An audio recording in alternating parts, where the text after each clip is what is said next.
Barang siapa yang berhijrah, maka dia mendapatkan kebajikan yang lapang di dunia. Allah katakan yang lapang di dunia.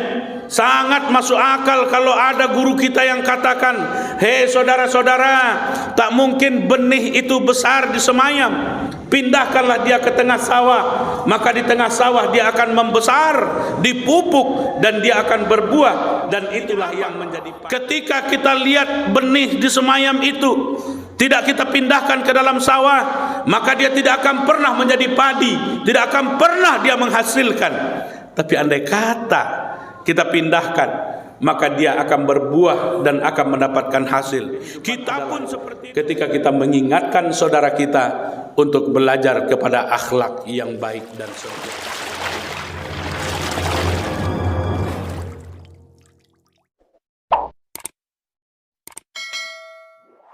Alhamdulillahilladzi nahmaduhu wa nasta'inuhu wa nastaghfiruh wa na'udzu billahi min syururi anfusina wa min sayyiati a'malina. May yahdihillahu fala mudhillalah wa may yudlilhu fala hadiyalah. Ashhadu an la ilaha illallah wahdahu la syarikalah wa ashhadu anna Muhammadan abduhu wa rasuluh sallallahu alaihi wasallam la nabiyya ba'da. Allahumma fasalli wa sallim wa barik ala Muhammad wa ala alihi wa man tabi'ahum bi ihsan ila yaumiddin faqad rasyada amma ba'du. Fa ya ibadallah, inni usikum wa iyaya bittaqwallah faqad fazal muttaqun. Ittaqullaha haqqa tuqatih wa la tamutunna illa wa antum muslimun. Qala Allah ta'ala fil kitabil karim, a'udzu billahi minasy syaithanir rajim, bismillahirrahmanirrahim. Wal takum minkum ummatun yad'una ilal khair wa ya'muruna bil ma'rufi wa yanhauna 'anil munkar wa ulaika humul muflihun. Sadaqallahul azim. Puji dan syukur mari kita ucapkan kepada Allah Subhanahu wa taala, di mana pada Jumat ini kita hadir di masjid yang kita cintai ini. Kita masih bisa sempat hadir untuk sholat Jumat berjamaah. Ada di antara saudara-saudara kita yang tidak sempat hadir disebabkan oleh kebutuhan hidup mereka di dunia. Mereka mengejar dunia yang sementara dunia itu tidak akan pernah kekal dan abadi. Ada di antara mereka yang menyadari bahwa akhirat itu sangatlah penting bagi mereka. Tapi tatkala ada akhirat yang harus mereka kejar, mereka tidak mementingkan akhirat itu. Hadirin yang dirahmati Allah, ini sangat naif bagi saudara-saudara kita.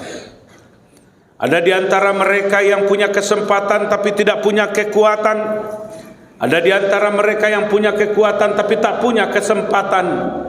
Dan ada di antara mereka yang punya kekuatan dan kesempatan tapi mereka tidak punya kemauan untuk datang ke masjid tunaikan kewajiban ini.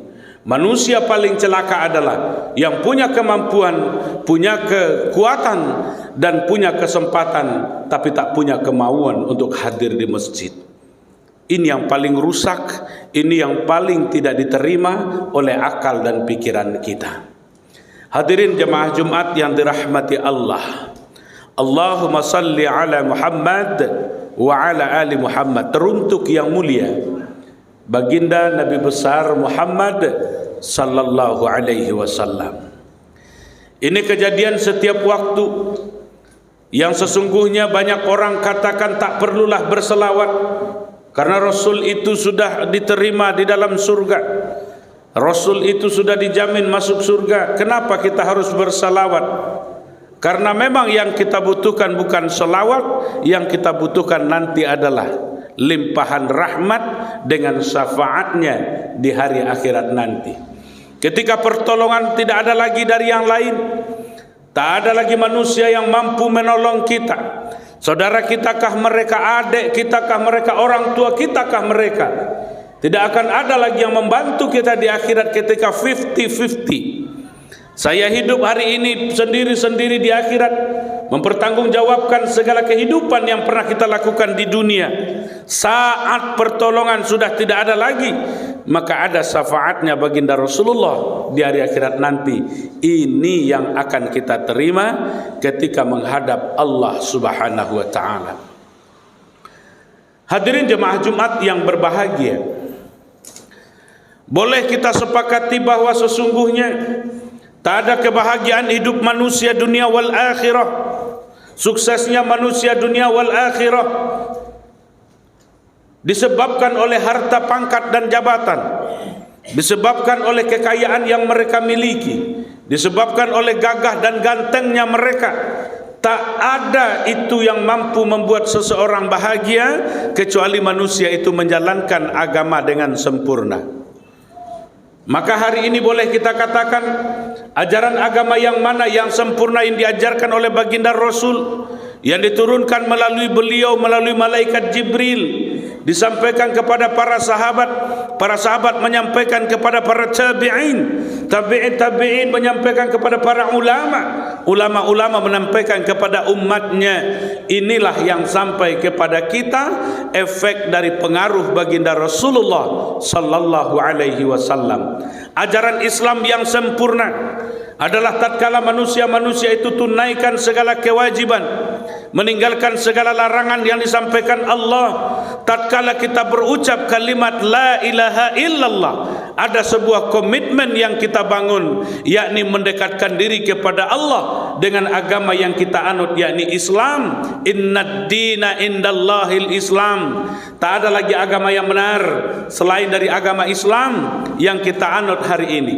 Agama yang masuk akal, yang bisa dibawa ke modernisasi, yang bisa kita bawa kepada kehidupan akhir zaman, yang mampu mengubah kehidupan manusia kepada kehidupan yang lebih baik.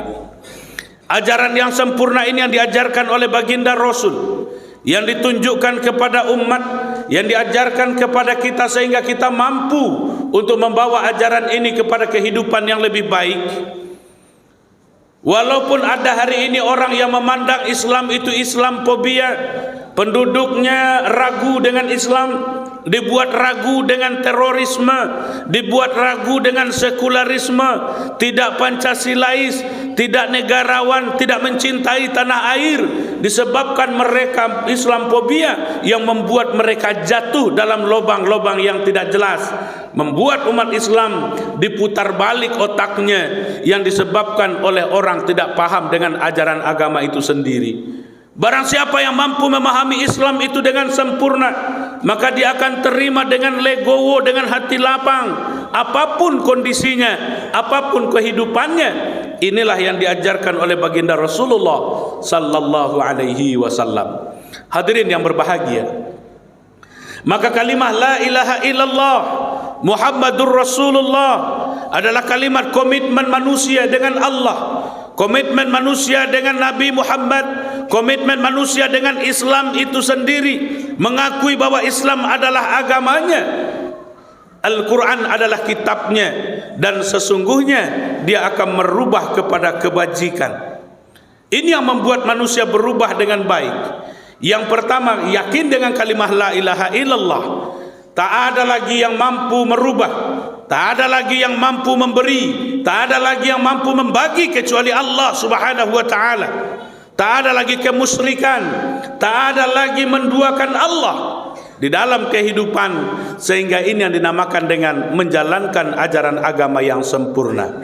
Orang desakah mereka, orang kotakah mereka, pejabatkah mereka, rakyat biasakah mereka, raja-rajakah mereka, budak-budakkah mereka? Kalau mereka jalankan ajaran agama yang sempurna, maka dia akan bahagia dunia wal akhirah. Wabtaghi fima atakallahu daral akhirah wa la tansa nasibaka minad dunya. Sadarilah wahai saudara-saudara, bila kita menanam rumput tak akan pernah tumbuh padi, tapi apabila kita tanam padi, yakinlah di sekeliling padi akan tumbuh rumput yang diberikan oleh Allah Subhanahu wa taala. Hadirin yang berbahagia, begitu mulianya akhirat, begitu nyatanya kehidupan akhirat, begitu bolehnya kita memandang akhirat itu adalah sebuah kehidupan yang nyata. Dunia ini fana, manis bisa berubah jadi pahit, malam berubah jadi siang, siang berubah jadi malam, ia bisa berubah jadi tidak, janji pasti berubah jadi pembatalan. Itu dunia. Tapi akhirat tak satu pun yang bisa dibohongi. Maka hari ini saudara-saudara hadirin jemaah Jumat yang dirahmati Allah, apabila kita balik lagi melihat apa yang diajarkan oleh baginda Rasulullah, maka inilah ajaran yang benar yang diajarkan oleh beliau kepada umat manusia. Beberapa hari yang lalu kita memperingati bulan Hijrah, tahun baru Hijriah, di mana kita melihat di sana adalah Nabi Muhammad sallallahu alaihi wasallam hijrah dari Makkah ke Madinah. Diselamatkannya Nabi Ibrahim dari kobaran api, diselamatkannya Nabi Yunus dari perut ikan, diselamatkannya Nabi Nuh alaihi salatu wassalam di atas kapal ketika terjadi banjir bandang, diterimanya taubat Nabi Adam alaihi salatu wassalam adalah pada bulan Muharram ini. Maka kita peringati sebagai bulan hijrah. Tidak usah kita melangkah jauh-jauh orang lain hijrah, tidak. Hijrah pada diri kita sendiri, merubah kepada kebajikan, menjadikan dia akhlak yang baik, mencontoh baginda Rasulullah sallallahu alaihi wasallam. Bagaimana cara mencontohnya? Bahwa tauhid yang paling tinggi yang diajarkan oleh Rasulullah itu adalah akhlak. Banyak di antara saudara-saudara kita hari ini tidak lagi mementingkan akhlak dalam kehidupan. Anak dengan orang tua, istri dengan suami, suami dengan istri, tidak lagi mengedepankan akhlak, kecuali mereka mengedepankan ego mereka. Mereka mengedepankan hati keras mereka. Kalau Islam berada di benteng pertama, maka kita akan menjadi orang-orang yang taat, yang mampu menjalankan ajaran Islam itu dengan sempurna. Bagaimana liutammima makalimal akhlak, kata Rasulullah, sungguh saya diutus ke muka bumi ini bukan untuk mengajarkan ilmu tauhid, bukan untuk mengajarkan ilmu ketuhanan, bukan mengajarkan bagaimana solat yang baik, tapi bagaimana caranya berakhlak dalam kehidupan yang merupakan kunci dalam kehidupan, yang merupakan kunci dalam tauhid. Banyak orang rajin solat tapi akhlaknya tidak baik. Banyak orang rajin ngaji, pintar baca Al-Quran, tapi mulutnya menyakiti hati orang lain. Maka sungguh ini kehidupan yang sempurna ketika kita mampu menjalankan ajaran agama, mengajak kepada kebajikan, memberikan contoh dalam kehidupan. Inilah liutammima makarimal akhlak. Maka Rasul, kalau boleh kita katakan sebelum hijrah dari Makkah ke Madinah, ajaran yang beliau ajarkan adalah bagaimana menjadi contoh yang baik, memberikan ajaran-ajaran yang sempurna, bagaimana mengajak orang ke masjid untuk beribadah, mempelajari Islam dengan sempurna. Beliau datangi rumah-rumah orang, beliau temui orang-orang muslim, beliau temui orang-orang kafir, beliau temui orang-orang Quraisy, beliau ajak ke masjid, beliau ajarkan tauhid, beliau ajarkan bagaimana cara bertuhan yang baik, beliau ajarkan akhlakul karimah. Hadirin yang mulia, boleh kita katakan baginda Rasul kalau kita coret telapak kakinya, kita kasih cat merah, maka seluruh jalan-jalan, gorong-gorong yang ada di Makkah itu akan merah dengan kaki beliau. Kenapa? Beliau tidak pernah berhenti menyampaikan kebenaran, beliau tidak pernah berhenti berdakwah sampai di akhir hayat beliau. Hijrah dari Makkah ke Madinah, kata Allah di dalam surat Ali Imran, di situ dikatakan Allah, barang siapa yang berhijrah maka dia mendapatkan kebajikan yang lapang di dunia. Allah katakan yang lapang di dunia. Sangat masuk akal kalau ada guru kita yang katakan, hei saudara-saudara, tak mungkin benih itu besar di semayam, pindahkanlah dia ke tengah sawah, maka di tengah sawah dia akan membesar, dipupuk, dan dia akan berbuah, dan itulah yang menjadi padi. Artinya apa? Ketika kita lihat benih di semayam itu tidak kita pindahkan ke dalam sawah, maka dia tidak akan pernah menjadi padi, tidak akan pernah dia menghasilkan. Tapi andai kata kita pindahkan, maka dia akan berbuah dan akan mendapatkan hasil. Kita pun seperti itu, hadirin yang mulia. Bagaimana kita merubah kehidupan kita, bagaimana kita menjadi contoh terbaik. Andai kata di suatu tempat kita bisa mengembangkan Islam, bisa menjadi contoh, maka kita akan pindah ke tempat yang lain, yang lebih besar, yang lebih baru, yang romantisnya akan memberikan gambaran hebat buat kita semua. Hadirin yang berbahagia, ajaran Islam yang mana yang diajarkan oleh para sahabat sehingga kita menjadi contoh tauladan yang baik? Solat yang sempurna, solat khusyuk wal khudu. Memahami solat yang sempurna itu seperti apa? Bagaimana solat kita selama ini, hadirin yang mulia? Benarkah wudhu kita sudah sempurna? Benarkah kencing kita sudah baik? Benarkah cara bersuci kita benar-benar kita suci? Andai kata kita laki-laki umur 40 tahun ke atas, kita kencing masih berdiri, tidak kencing jongkok, tidak keluar semua pipis kita, kemudian kita jalan, kita bersuci, kemudian kita berwudu, kemudian kita sholat. Kalau seandainya masih ada yang keluar dari kencing kita, kita berwudu, wudu kita tidak sah, maka sholat kita tidak sah. Hal yang sangat sederhana, mari kita perhatikan. Kalau memang kita mau sempurna solatnya, khusyuk wal khudu, paham dengan solat, maka solatlah sebelum solat, solatlah di waktu solat, dan solatlah sesudah solat, sehingga dia mencerminkan akhlakul karimah dengan solat yang dilakukan tadi. Yang ketiga, isilah hidup kita dengan zikir la ilaha illallah, subhanallah, walhamdulillah, wa la ilaha illallah, Allahu akbar. Zikir yang baik yang diajarkan oleh baginda Rasul. Isilah diri kita dengan zikir-zikir yang sempurna. Kemudian yang keempat, bagaimana kita mengikram orang-orang muslim, bagaimana kita memberikan yang terbaik buat saudara-saudara kita. Ini masjid sangat luar biasa. Ketika ada saudara-saudara kita datang, kita fasilitasi dengan fasilitas AC, minuman-minuman kecil di luaran sana. Buat saudara-saudara kita yang datang, para musafir-musafir yang singgah di masjid ini, mengikram saudara kita, memberikan yang terbaik buat para tamu kita, maka dia akan senang menjadi tamu di masjid ini. Ikramul muslimin. Para pengurus masjid, para DKM memikirkan itu. Minuman-minuman kecil, teh, kopi, susu yang ada di luar bisa mereka cicipi sambil mereka berhenti untuk menunaikan ibadah sholat. Itu namanya ikram, memberikan ikram kepada orang-orang muslim, mengajak mereka berinfak dan sedekah. Termasuk saudara-saudara kita yang kita contohkan tadi di Mentawai, mereka hari ini baru masuk Islam. Sejenak mereka jadi tanggung jawab kita sampai mereka paham dengan Islam itu sendiri. Tidak hanya bersyahadat, tapi mempertanggungjawabkan untuk mereka, masa depan mereka, pemahaman Islam yang sempurna yang mau kita ajarkan pada mereka. Ini namanya ikramul muslimin. Kemudian yang keempat, yang kelima, bagaimana kita meluruskan niat kita dalam ibadah. Banyak dalam perjalanan kita yang tidak sukses beribadah. Lantaran itu kita sebut di mana-mana seperti kita ria dengan keadaan kita. Luruskan niat kita kepada Allah. Salat, zakat, sedekah, baca Al-Quran yang kita lakukan.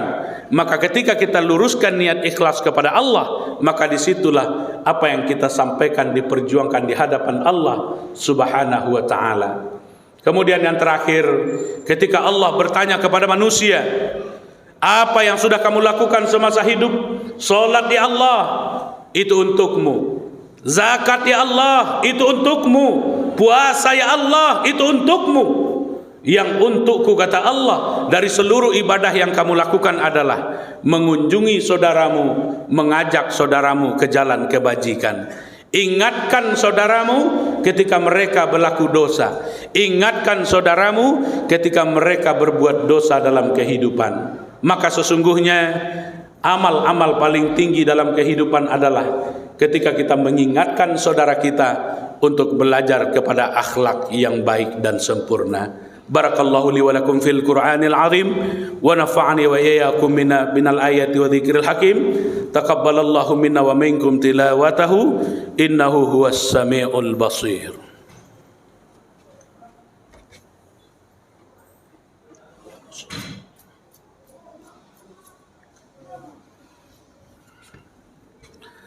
Alhamdulillah, alhamdulillahilladzi hamdan katsiran kama amara. Asyhadu an la ilaha illallah wahdahu la syarikalah wa asyhadu anna Muhammadan abduhu wa rasuluh sallallahu alaihi wasallam la nabiyya ba'da. Allahumma salli wa sallim wa barik ala Muhammad wa ala alihi wa man tabi'ahum bi ihsan ila yaumiddin faqad rasyada amma ba'du. Fa ya ibadallah, inni usikum wa iyaya bittaqwallah faqad fazal muttaqun. Ittaqullaha haqqa tuqatih wa la tamutunna illa wa antum muslimun. Qala ta'ala fil kitabil karim, ya ayyuhalladzina amanu lima taqulu ma la taf'alun, kabura maqtan indallah an taqulu ma la taf'alun. Allah sangat benci kepada manusia apabila mereka mampu menyampaikan tapi tak mampu melakukan apa yang mereka sampaikan. Maka hari ini mari kita bersama-sama memberikan yang terbaik, memberikan contoh tauladan kepada saudara-saudara kita. Apa yang diberikan oleh baginda Rasul, contoh ayah kepada anak, contoh seorang ibu kepada anak, contoh suami untuk istrinya. Jadilah tauladan dalam kehidupan sehingga kita menjadi tempat yang baldatun thayyibatun wa rabbun ghafur, tempat-tempat yang diampuni, tempat-tempat yang diberikan berkah dan asbab kita dalam kehidupan. Maka Allah kucurkan hidayah di dalam dan di tempat kita di mana kita berada. Innallaha wa malaikatahu yusalluna 'alan nabi ya ayyuhalladzina amanu sallu 'alaihi wa sallimu taslima. Allahumma salli ala Muhammad wa ala ali Muhammad kama sallaita ala Ibrahim wa ala ali Ibrahim wa barik ala Muhammad wa ala ali Muhammad kama barakta ala Ibrahim wa ala ali Ibrahim fil alamin innaka Hamidum Majid. Allahumma ighfir lil muslimina wal muslimat wal mu'minina wal mu'minat al ahya'i minhum wal amwat. Rabbana hab lana min azwajina wa dhurriyyatina qurrata a'yun waj'alna lil muttaqina imama. Rabbana taqabbal minna salatana wa siyamana wa ruku'ana wa sujudana wa qu'udana wa takhassu'ana wa tadarru'ana wa ta'abudana wa tammim taqsirana ya Allah ya rabbal alamin. Rabbana atina fid dunya hasanah wa fil akhirati hasanatan wa qina adzaban nar. Ibadallah, innallaha ya'muru bil 'adli wal ihsan wa ita'i dzil qurba wa yanha 'anil fahsya'i wal munkari wal baghi ya'idukum la'allakum tadhakkarun wa la dzikrullahi akbar.